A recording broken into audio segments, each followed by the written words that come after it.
বিশ্ব কাঁপানো এক রাতে যা ঘটল, মার্কিন যুক্তরাষ্ট্র হঠাৎ ইরানের ৩টি পারমাণবিক ঘাঁটিতে বোমা বর্ষণ করল।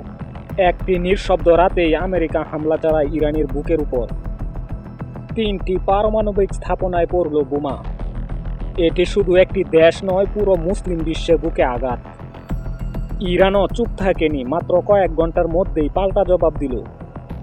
ইরান থেকে ছোড়া হলো ২৭টি ব্যালিস্টিক মিসাইল সোজা ইসরায়েলের দিকে। হাইফা, তেল আবিব, জেরুজালেমে বিস্ফোরণ, ৮৬ জন আহত, ৪ জনের অবস্থা সংকটপন্ন। ইসরায়েল কেঁপে উঠল, বাংকারে ছুটল সাধারণ মানুষ।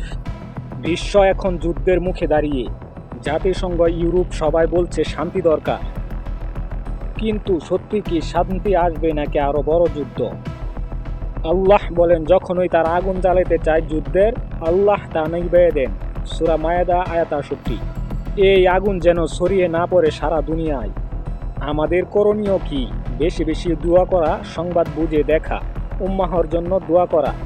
আমরা কি শুধু দর্শক থাকবো নাকি আজ থেকেই শুরু করব কান্না তওবা?